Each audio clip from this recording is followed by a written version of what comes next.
Good day, everyone. I would like to welcome you to Listen Up. I'm Al Neely. And on the other side, we have my man, Tom Cook. Say hello to everyone, Tom. How's everybody doing today? All right. All right. Today's topic is why Black men aren't marrying. And to help us predict, well, you know what? I think it's an issue across just about every race of man, but we just happen to be Black men. So we're going to talk about that today. So today we have Dr. James. He's a special guest, and he's here to help us with this topic. Dr. James is a licensed marriage, family therapist. He's a father, a husband, a media and corporate consultant. You may have seen him on CBS, CNBC, and George Talk.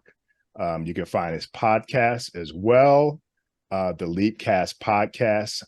Let's welcome Dr. James. All right. Thank you for having me. Yeah, thank you. Hey, before we get started, I wanted to talk with you, ask you a question about Leapcast.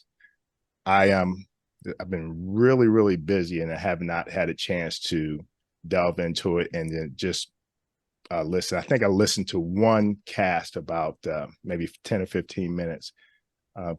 Can you explain to everyone what Leapcast is? Yeah, so in the work that I do, I have the fortunate opportunity to work with lots of different people, including leaders, entertainers, athletes, and performers. That's Leap.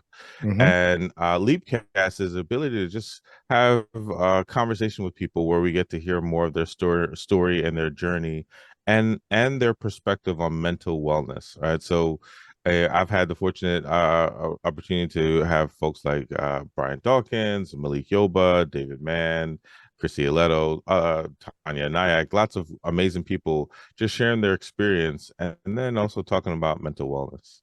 Okay. Yeah, I saw that. Saw that you were working with Brian Dawkins, and we know his story. If you're a Philadelphia Eagle fan, you definitely know his story that he's dealt with depression, and also Lane Johnson, if you're a Philadelphia Eagles fan. So let me ask you this, Dr. James. Our topic today, why aren't men marrying? Can you define the ideal husband, the ideal wife, and the ideal marriage, and what makes it ideal? Man, if I could define that, you know how much money I would have right now? I told you, I warned you. Go ahead. Well, I think you're working on it, so you're good. No. Actually, I think that what I see, so the ideal man, I think in this day and age is able to take some old school and put it with some new school. And what I mean by that is old school is like you don't feel, you just go to work and show up, and you expect food to be on the table. And so I think what you can take from that is the ability to like being responsible, being able to work through adversity, being able to be consistent and show up. New school is being able to recognize that you don't have to be the breadwinner, or you don't, there's ways that you can share responsibilities with your partner. There's ways you can talk about your feelings. I think some new school might not be as, hey, I'm going to do whatever it takes to make sure I get it done or get the job done or get some money. Sometimes it might be, I need a break, which is nothing wrong with that, but sometimes it can come at the worst times. So putting those two together, I think would make the ideal man, someone that is okay to talk about their feelings, but also still hardworking, willing to partner and distribute responsibilities, willing to have a good time, takes care of themselves, and able to still recognize that they love and care about the partner that they're with. Ideal woman, I think same thing, right? Like I think many women from old school would show up, would do lots of things, would take care of the house, the kids, and so forth, but sometimes would not share a lot of what they were feeling or in need of. And so I think some of the, I can count on you, I can rely on you, you're gonna have my back is great. New school, being able to say, look, as a woman, I have lots of abilities. I can not only be the breadwinner, but I can have different roles and responsibilities, and I'm going to let you know what I want and need. And so I think taking some of that as well, being able to communicate without trying to belittle or embarrass or shame the person that they're with. And I think putting that together allows people then to communicate, which is a key part of what I talk about. Absolutely. To communicate with each other, to hear each other, and to work through adversity, because every relationship is going to have adversity. Gotcha. When it comes to communication, what kind of I think that's a common thing with any just any relationship, and I'm finding that with the onset of the telephone, the your phone in your hand, people talk less. People don't express themselves as much. I've seen people text a person that they're sitting next to on the couch, and they're both watching television. It's just wait a minute. What's wrong with that? Wait a minute. What's wrong with that? I've done it. I'm sorry. Okay. Continue. Okay. Yeah. No, I was just. I think it's a skill. I love communication. I just think it's a skill that we're losing. How do you feel about that? What do you think? Yeah, so it's a yes and no, right? And so I think that so ways that we're communicating now. We can communicate on social, we can communicate through text. There's we can send messages in all these different ways. Mm-hmm. The challenge, I think, is that sometimes brings a lot of distraction and sometimes a lack of focus. Hey, as Tom mentioned, like I will own that, right? There's times my wife might say something to me and like I was distracted. So I think like that's right. That's the issue sometimes with the communication, is that it is distracted. Like you can have somebody at a restaurant and not only are they texting each other, but they're texting somebody else, or they're checking their social media. They're not really locked in with each other. And I think like when when you didn't have Wi-Fi, when you didn't have some of these other things, you either stayed there in silence, which some people did. Some people read the paper. They did. I mean, all these other things. And so I think the goal of communication is finding ways to actually talk to each other and then follow up that communication with more communication. And sometimes we're anxious, overwhelmed, distracted, or we don't know what to do. So I think that's sometimes the barriers for lots of people. I see. So were you about to say something, Thomas? No. Okay. You know what's interesting? I thought something, but I'm going to say it. And I want you guys to just kind of put this on your bulletin board. Men hear, women listen. Men task, women talk. And I say it in that those stages because I think that what I have learned to do as a husband is to listen more and do less. And what I mean by that is sometimes I find that my spouse just wants to vent. She don't want an answer right now. But as a man, when I hear it as a problem that I gotta fix. Somebody speak to me about that. Yeah, I think. Go ahead, Al. And I was going to say I get it. Go ahead. No. I actually think that, I've learned how to pull back on that myself over the years. And just listen, because I've had my wife say to me, yes, I just need you to listen to me. Okay, I don't need you to fix this problem, but I'm constantly fixing everything. But I will say that's why she married me, because I can fix a lot of stuff. Yeah. Go ahead. Yeah. No, I think it's a little bit of both, right? Like, I think that some women expect men to know when to fix and when to listen and might not communicate that. Right. And I think a lot of men are just in, what am I really good at? I'm good at fixing things or finding a way to fix it or putting money at it to fix it. Right. But sometimes to listen, that's maybe not a skill I developed. And I think that our relationship needs all of that. You need to develop the skills to listen, and on the other side, they need to develop the skills to be able to say, hey, right now, I just want to vent. I don't need you to fix There you it. go. I just need to just vent. There you go. Right. Right. That's transparency. Yeah. I want to say, if I could lean in, I want to say that it took me 12 years of relationship, 10 years of marriage to understand that. Prior to that, it would cause subtle anxiety on my part because I'm like, oh man, what do I have to do now? Oh man, what do I have to do now? And what I used to tell my wife, and now she knows, I say, pray for what I don't tell you, because we have weights that we put on ourselves before we even get home. So I'm 5 years ahead of wherever we are in our relationship. So in my mind, I'm already building. There's a vision that we have, and then there's a vision that God has for us. And I'm trying to get myself in a position that's right in the middle where I can listen, that we can think, meaning as a group, she and I, and then have enough faith to take that next step so God can enter in and take us to destiny. What do you guys think? Yeah, Yeah.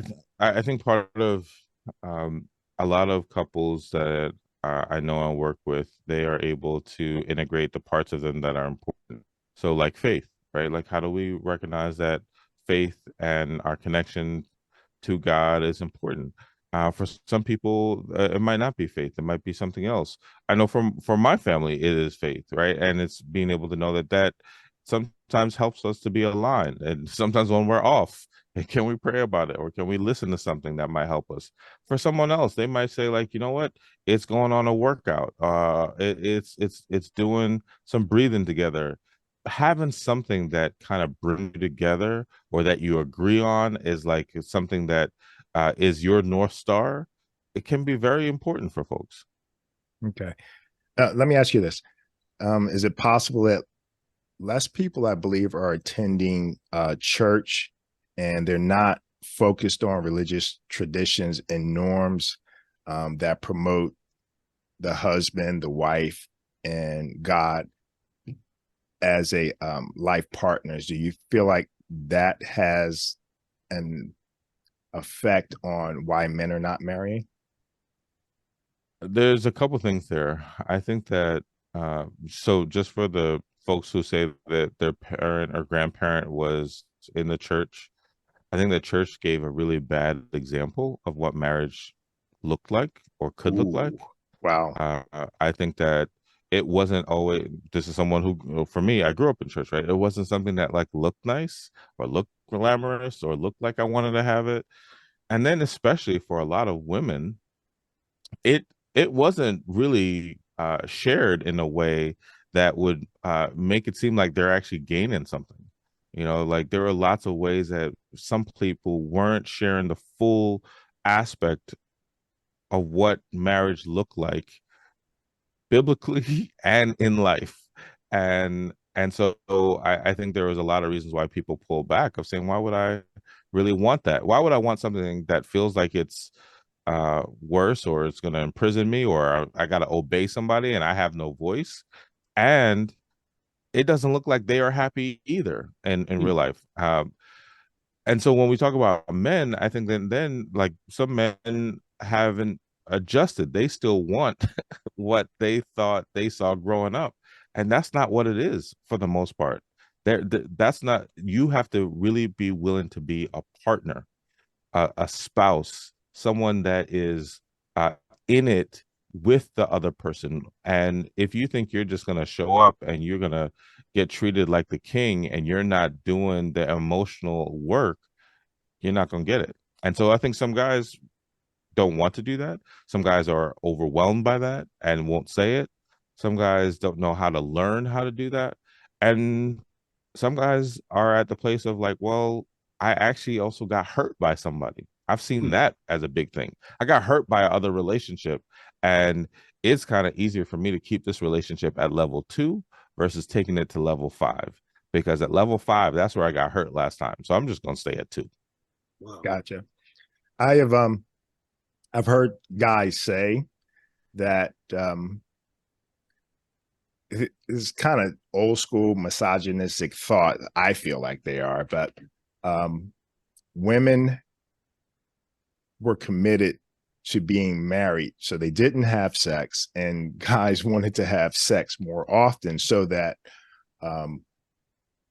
they would get into relationships, and once they got into those relationships, they would, forward themselves into marriage. But because you had those two things working there, what wound up happening is people tend to stay together longer. They were committed. But I tend to take a look at those issues, which you were saying that people had, where they just stayed in marriages no matter what their issues were. They kind of, if they didn't happy, they weren't happy, or if they didn't feel as though. I want to jump in here, and okay, because my parents were married 55 years. Okay. Now, my parents also were late bloomers. What I mean by that is, when I was born, my mother was 42 and my dad was 50. Now, I have two elder siblings that are 8 and 10 years my senior. But I say all that to say, I remember my dad speaking about the history of the Cook family, and they were sharecroppers. So they had reasons other than I love you. It was part of a legacy to stay together. They had tenants almost in a capacity of saying that we're going to have kids to work the farm. Do you understand what I mean, Dr. James, in that capacity? So I think there were reasons for the history of people staying together. And but we could use that really as a foundation, especially today with the chaos that is going on with us working outside of a family structure. I'll digress. Somebody else jump in. Yeah, if we go all the way back to the history of marriage, once again, in terms of like even like the US was based off of business, right? It was that together we can run the family business, which was farming for the most part, that and that you can, so it was divided. Then women would educate the children and train them in religious thought, and the men would take care of the business. It was a partnership, a business partnership. Now, over time, then we added in the concepts of love and love connections and love relationships, and so to that point where there's some families where yes, it is, and I would want people to do that. Like, I'm grateful for my wife. She's a great business partner. When we think about things that we're trying to do and accomplish, when we think about how we want to parent, right? That's what I mean about really thinking about partnership. That I have a set of skills, she has a set of skills. I have had to learn and develop a set of skills, she has had to learn and develop a set of skills. And together we're able to partner to work towards our common goal, the goal of being together as a couple and loving each other, the goal of parenting our children, the goal of managing our household. Like, all these things are a part of it. And there's some people who say like, hey, I don't want all of that. Al, to your point earlier, yeah, there's some people who say like, hey, once I got committed in the relationship, sex stopped, right? Or sex slowed down, right? And, like, hey, what's up with that? That's also another level of communication where people are not necessarily talking about their libido, there's what happens with them, what's going on with their bodies, what they might need, and how there can be changes on both sides. That's, once again, a lot of people didn't grow up talking about sex and sex in connections and relationships and just expect it to happen. And so these are all things that, once again, comes back to people communicating. I think also, and we don't live in a vacuum, and I'm saying this responsibly, that there are different levels, especially within the dynamics of our culture, where you have different levels of emotional intelligence. So we could take a random poll at a certain section of Philadelphia, and it could be polar opposite at another section of maybe on the outskirts of Philadelphia or in Center City, whether you be Black, white, Indian, Asian. And I think it's important sometimes to laser in, almost like I would have to do as a marketer, to find out what target group are we talking about and where is that coming from. Because I know for certain that I grew up, it would have been considered poor. You understand what I mean? My mother and father, I didn't know until I was 30 that they made something like $5 an hour, both of them, because I didn't feel it, because they worked as a partnership. They took care of the home. They made certain food was on the table, roof overhead, and children got some form of playtime or recreation. So we were happy. But I do acknowledge now that we are in a millennial age of entitlement. We are in a very structured age of grandeur. And you also know what everybody else has. You understand what I mean? So there's a lot of competitiveness that makes people individuals as opposed to partners, So now, I'm not going to use the Kevin Samuel scenario, but you have the boss B, I'm just going to say it in that capacity, who's like, I got my money, I don't need no man. And then you have the brother that's saying, all right, let's just hook up. You understand what I mean? So we have to, I think, one of the main reasons that I post a fair amount about myself and my wife, it's not bragging. It's actually a reminder in my adage that love matters. Everything starts from love. Everything equates and reverberates out of agape, either good or medium, never bad. So if we can lean on the foundation of why two people should come together to be fruitful, not just have a lot of babies, but being prosperous. And I prefer, and I want to put an asterisk, Al, on a special date night that I went to. Okay. And it really actually accentuated the positive. I hadn't held my wife's hand in a couple of weeks. And I'm just saying that when we crossed the street, I've always pulled the chairs out, but just the little things that made her smile, the attention that's necessary from men, and especially Black men, to court again, and then be responsible to all other needs. And guess what happens? The bedroom illuminates as well. How about that? Yeah, I'll say this, marriage isn't for everybody, right? And I think that there are some men and there's some Black men that just don't want to get married, or was married or in a committed relationship before, and that's not what they want to do. I think the difference or challenge is when people say, like, you know what, I really do want a partner or a spouse or want to be married, but then you're not willing to do the things to evolve and change or make those adjustments on both sides, right? The thought of, like, yeah, all Black men are not the same. I mean, that's just ridiculous if you believe that, right? Yeah. Like, and so the thought is that, okay, we all come at this different ways. We all have different ways, all different aspects of how we learned about love and relationships. But what I think is common is that if you want to be with someone, you got to treat them with love and respect, kindness, compassion, right? Like, and if you're not doing that, like, you're missing out. Sooner or later, whatever you're doing, they're going to say, like, this is not working for me. And I think, like, Tom, to your point about the date night redo event that I hosted this past weekend, is that it's an opportunity just to remind people what it means to love your partner, right? Because you don't have to be married, but hopefully a long-term relationship to be there.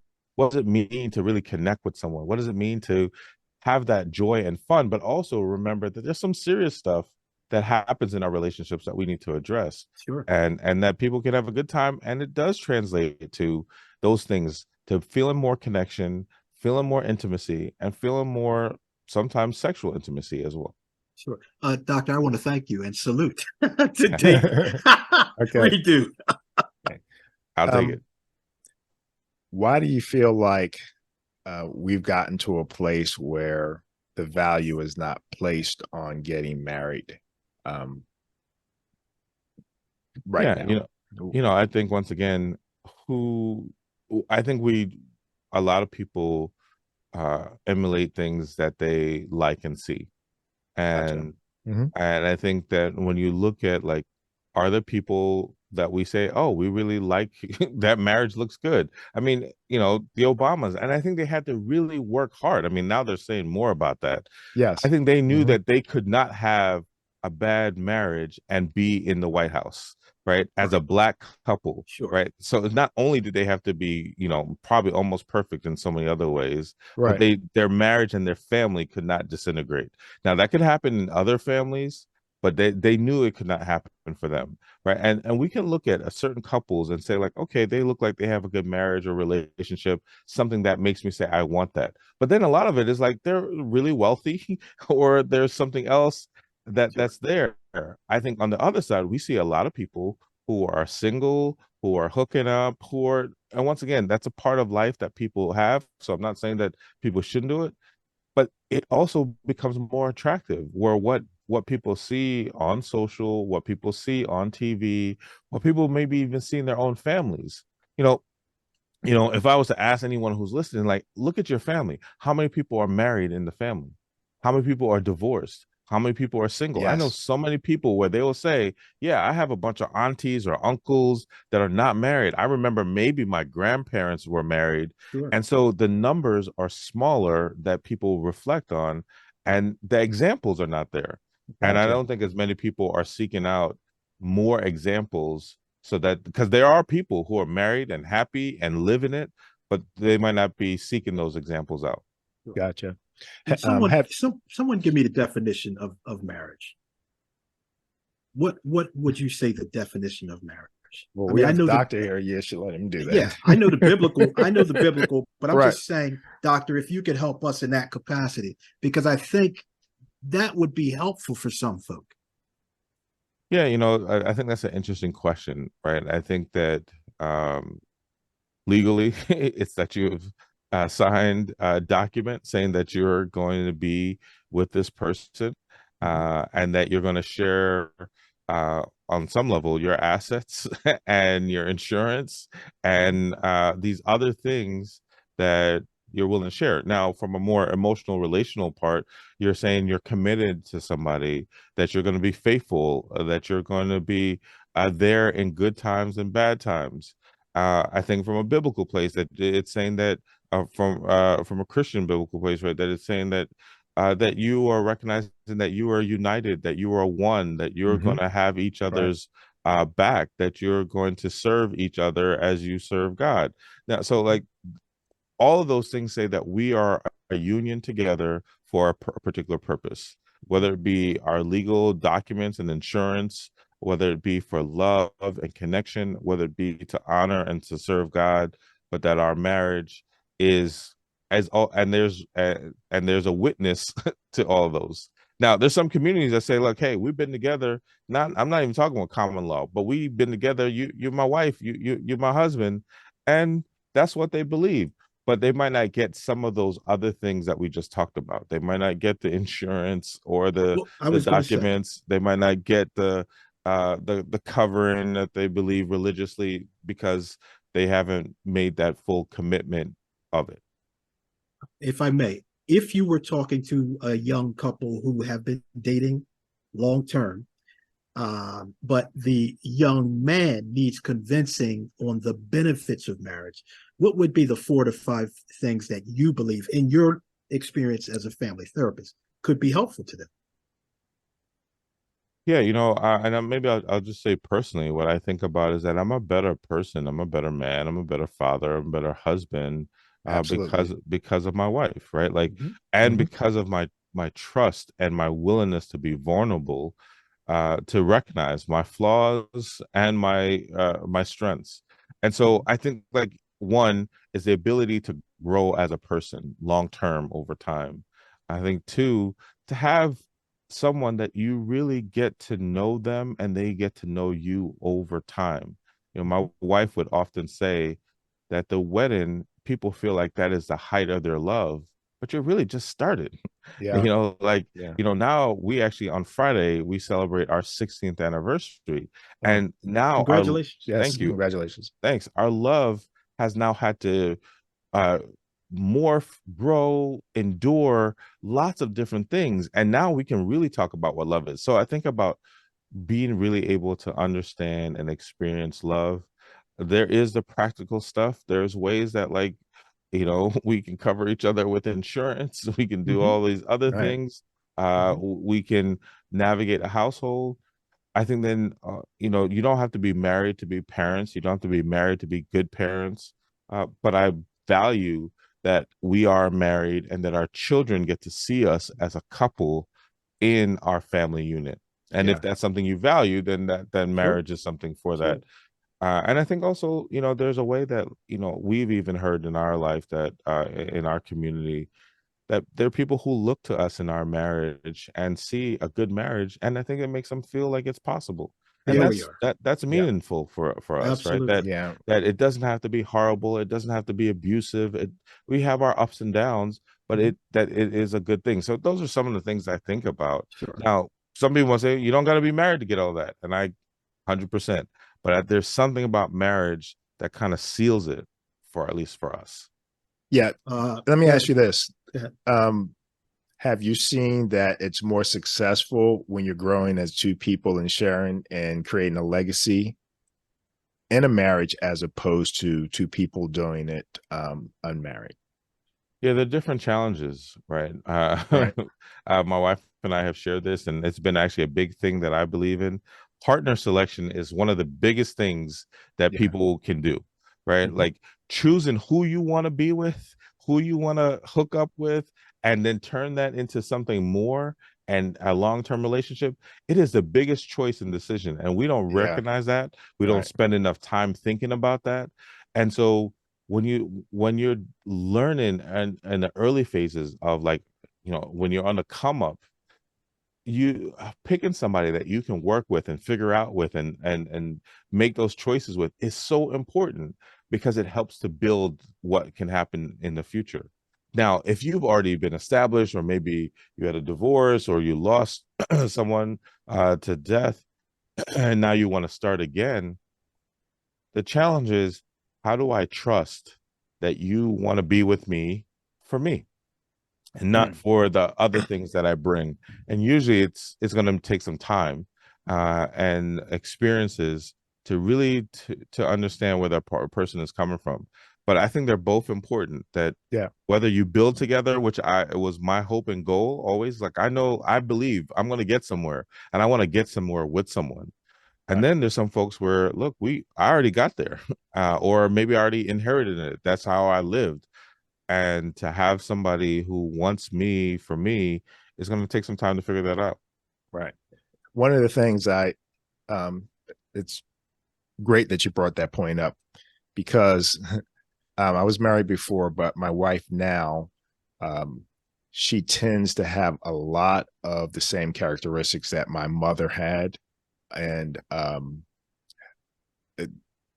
it's caused me to be, I think when I was trying to qualify who I wanted to get married to, I saw those things. We dating, and it was just, great. My wife, for example, she likes to race or drive fast. She has no problem hunting, and these are all the things that my mom did. And then when she gets dressed, she's the most beautiful person in the room. So go ahead, brother. It's so I saw that, yeah. and I reflect on that, and she wanted to build something. So I can definitely understand what you mean by having that family example, and then also looking for your partner, because those are the things that I believe keep us together and allow me to appreciate my wife on a regular basis. Yeah, I love that. That's awesome. I got 3 F's for you guys, and let me just say responsibly that I've had the pleasure of meeting both of your wives, and you are both blessed gosh. gentlemen. No, no, no, no. Come on, man. You don't have to go there. I'm just I letting appreciate you know from an Thanks. affirmation that you are better men because Right. of whom you chose. And I'm going to put the three F's here for brothers who are looking, whether they're looking first time or second time, Right. is you got to look at family when you look at your wife or your candidate. Let's say you got to look at somebody that's focused, and I'm talking about from a capacity of vision, because the one thing I think we didn't talk about is how much better business wise, all of us being entrepreneurs, we are because of who we have as our co-pilot, Yes. co-producer, you understand me, co-executive Yeah. I in any agree. capacity. Okay. But then future, because I told a colleague of mine who's an entrepreneur, I said, you know what? We're both 58 years old. And I said, we are living for legacy now. Everything I do now, it has nothing to do with me. It has more to do with my legacy and our legacy of our children, our nieces, nephews, and possibly our neighbors' children. So we have to create responsibly. So for me, I think the best part of marriage for me is structure. It gives me structure. It gives me parameters. It gives and offers also goal setting. Gotcha. All right. Yeah. Yeah. I agree. Let me ask you this, Doctor. Have you seen what have you found? Are people, how has the pandemic affected people getting married? Is it lessened it, or what kind of things have you seen? How, you know? Yeah, I think the pandemic provided a little bit of both sides. I think there are some people who are like, I'm dealing with like work stress, racial injustice, uh, COVID. Like, there's a lot in life, and Mhm. the last thing I want to deal with is some nonsense in this relationship, right? Or the thing that I was just like, you know what? I'll just, I've had folks is like, I'm just going to do my bid. I'm just going to do my time in the relationship. And the pandemic kind of got people to the place of like, why? Just like we saw like this, the great resignation and the quiet quitting in terms of people saying, well, why am I in Right. this job? Why am I doing this? I think people have had the same mindset regarding relationships and marriages of like, you know what? I just don't want to do it. So that's the one side. On the other side, I think it has also allowed people to say, hey, we've gone through some really tough times. Yeah. And Mm-hmm. you've been here. I know we've had our differences, but like I see you Mhm. differently now, or I appreciate you, or I lost sight of how important you are, or I'm my love for you has increased in some way. And Right. if we could go back to back and fight these different adversities and manage in sometimes small spaces or not be able to do much, I think that we can double down on our relationship. So I think like, some people have decided to like move on, and then some people have decided to get married or to further their commitment in their relationship. And I think people have really started to look at like what's their circle of people, what's their community, what's their tribe, and to say like these are the people that, I'm going to invest in, because the pandemic, if anything, says life is short. Yeah. Yeah. Very much so. I think I've seen it clearly defined, like you were saying, one way or the other, and Yeah. recommitted. If you're married, to building a legacy, Yeah. and growing. Yeah. Hey, we're redoing our 10th on July 22nd, man. Right. You Oh, know what that's I mean? great. That's So awesome. I think it's necessary. Yeah. Yeah. Celebrate, those moments and the crescendo of a relationship that's going through something and come out better, you know? Yeah. Absolutely. I believe that also when you have that example and you see the impression and the influence that you're having on your children and your family, and just watching them grow is also something that's very, very it's important with that commitment of marriage. And I've seen that with my children during the pandemic. And I just appreciate how my family is come together during that time in those periods. And you know, I think legacy is really important, like you said, Thomas, at this point in my age, at my age, and it's just great. Oh, absolutely. Yeah, And This I is where appreciate. this is where we get the Kleenex out, everybody. okay, No, yeah, we got good brownie points on this one. I can't wait Yeah. for my wife to hear it. Go ahead. I appreciate you both and sharing that, you know, and you know what's interesting is like I'm in the phase of building the legacy, you know, where I have some time in, right? I have some time in my marriage, I have some time in my career. My kids are, double digits, right? They're 10 and 12, about to be 10 and 13. right. And it's the thought of like, okay, building that legacy in all those ways and while still shaping that, right? Versus, in the next, 10 to 15 years, it will be even further into it, right? And then, when I think about myself, like, at 44, I know some folks who are in their 30s and they're just starting to think about like, what does the future look like? What does commitment look like? What does partnership look like? And, and for them, the truth is that going back to like question earlier about Black men, we don't often say this, but sometimes we're just scared, right? We're nervous. Like, what if I make a mistake, or That's what a if good this point. doesn't work out? What if That's I a saw good this point. happen to my boy? I saw this happen to my dad, my grandpa.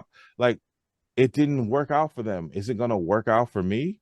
Like, Yeah. and we don't talk about like when we're scared, what we do. We tend to do the stuff that is easier for us. Well, you That's know what? right. I'll just date like 3 people. That's easier for me right Yeah. now. Yeah. Or Yeah. I just won't date at all. Sure. Versus like there's this person in front of me that she could be the one for me, but I'm so scared. Sure. Yeah. Yeah, that happens when you go to the barbershop every Saturday and you're sitting there listening to them old cats talk about that. Yeah, boy, don't do it. Yeah. I literally had a client who said that. He said that he was in the barbershop and he's like, the people who always talked up was the people who weren't having good relationships. They Wow. was the one always complaining. Sure. And you would hear their stories. Right. Sure. But the people who were in good relationships, you didn't really hear them. They just Yeah. came in, got their cut, and then left. And Sure. that's the people we need to hear from. Yeah. See, I don't have that problem. You guys got hair. I just, I don't need to go to the barbershop. So Look, I make an appointment. I go in and I leave. okay. Because yeah. do you tell them who you are, or do you have to sit there and analyze everything? No, we've been together for a minute now. So like he's known me throughout my career. So he knows what I do. I know his family. We talk about a whole bunch of stuff. Okay. So it's all good. Doctor, he's probably a psychologist in some ways, almost like the women used to go and vent some of their problems and issues in that regard.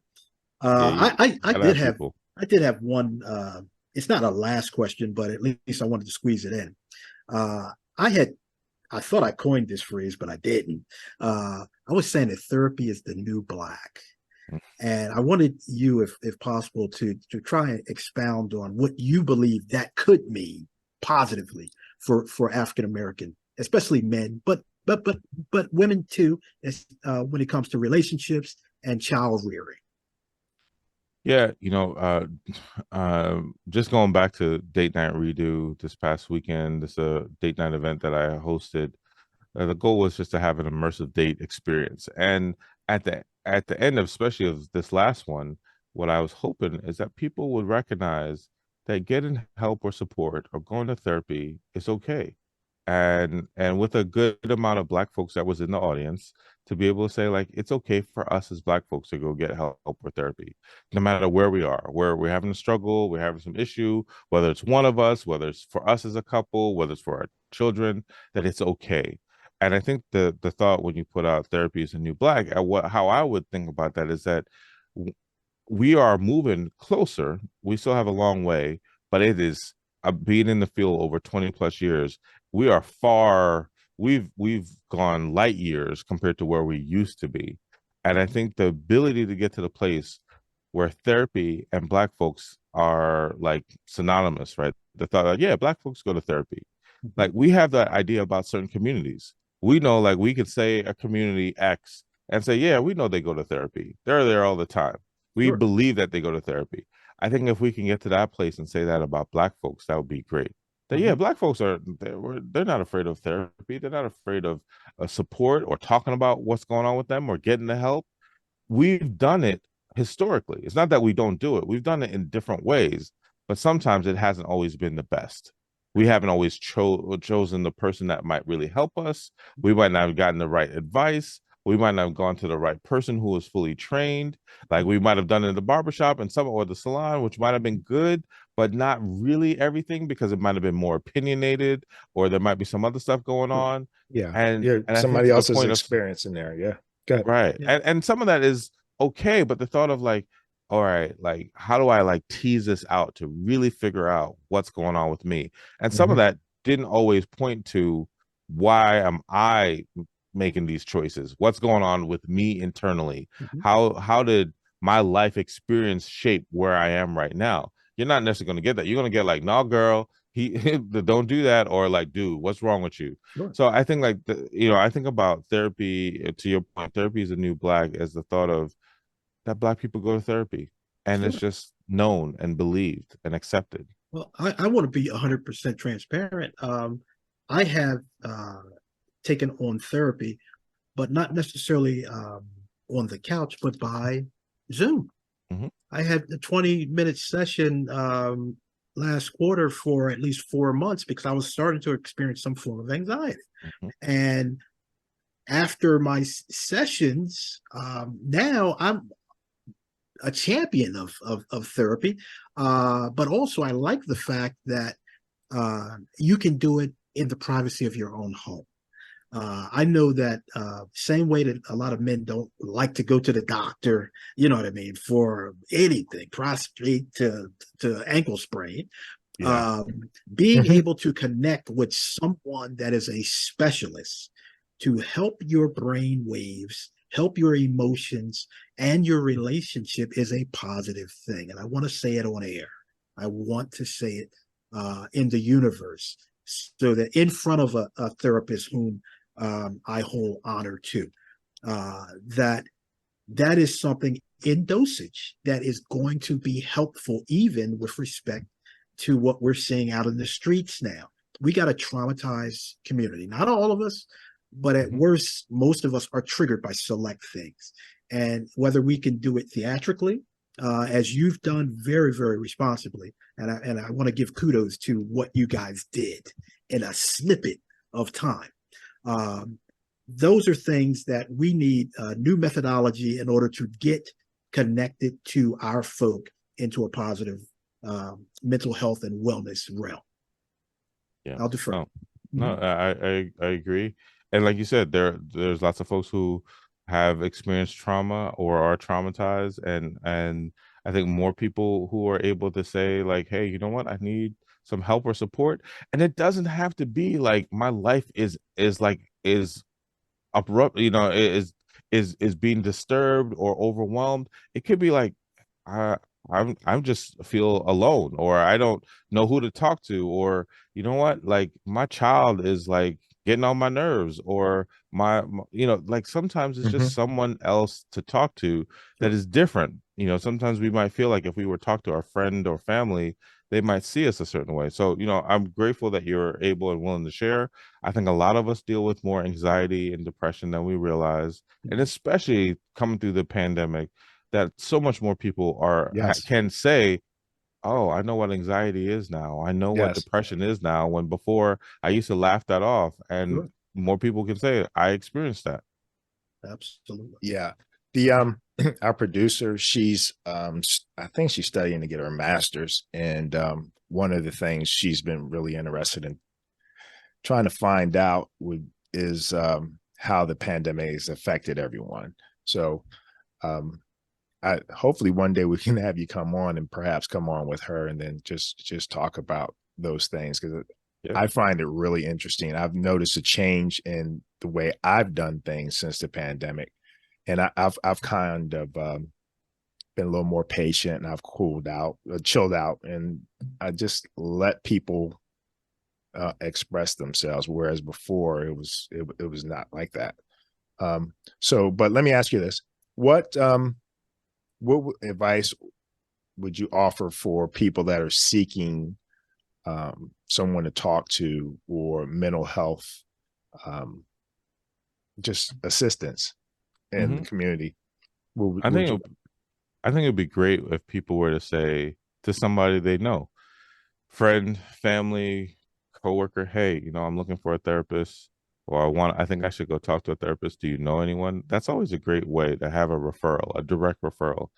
And because more people are going to therapy, or more people know of a therapist, either they know, just like, oh yeah, my cousin's a therapist, I can ask my cousin, or I went to a therapist, or they provide services at work, that there's more people who know that. And I think that's a great way to do it.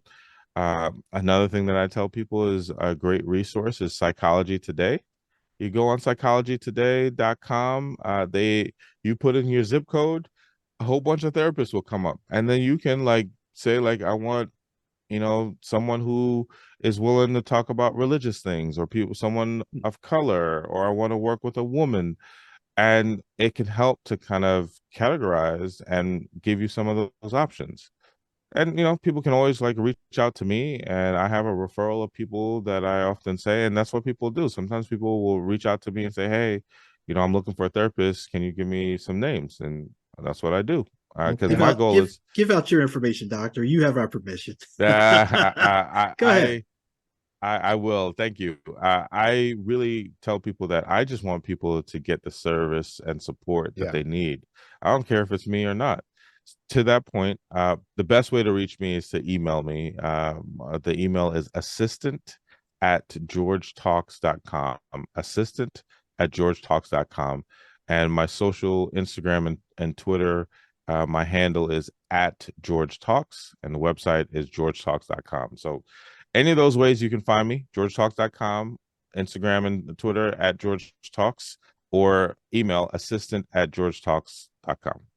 Gotcha. All right. So and when is your next date redo, if you don't mind? Well, that is a great question. I would love to do it again sometime. I would love to do it in the fall, but what I'm going to be doing now is really looking for some more sponsorships, because as you both might know, it takes a lot to put on an event, especially at a high level. And I need some more sponsors who are willing to say, we see this and believe in this and want to invest in it, because to put it at a value that people can afford, it will never recoup the cost. So, looking for that. So that's what I'm going to be doing. Ideally, if I could do it in the fall, that'd be great. But most likely it might be next year, with the hope of doing 2 next year. Okay. Gotcha. So I should be able to help you out with that. So well, I have to stay in touch. Yes, we can talk. So what's next? What's next for you? Well, thanks. There's a few things, right? Right now, there's a talk that I give to businesses and lots of different places and organizations called I Give Myself Permission. I've been doing that. It's been really successful. So continuing to do that, and hopefully turning that into a book project. Continuing to expand the events and ways that I try to help and serve people, from the date night redo date event, to even a marriage retreat. So organization has asked me to do a marriage retreat in October, which I'll be doing. And other than that, continuing to speak, to consult. I love the media consulting work that I do to inform and shape some of the stuff that we see in that way, and trying to do more of that. And so just continuing just to build and to grow in all these ways, being able to be of service to people, and that hopefully then is an impact to them, but also a blessing to myself and my family. Okay. I believe he's hosting a oh yeah, that's right. That is forum. Next too. That's right. with Thanks, yours truly, called East Side Story at the African American Museum. In September. Yeah, in September. So that's right. Hey, listen, I'm not ashamed to plug.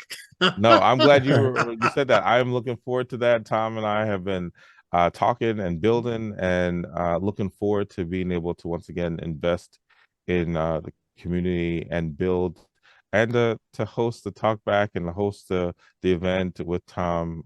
So I'm excited about it. Okay. We thank you. Yeah, absolutely. So that concludes today's episode of Listen Up, folks. We'd like to thank you for tuning in, and we'll see you next time on Listen Up.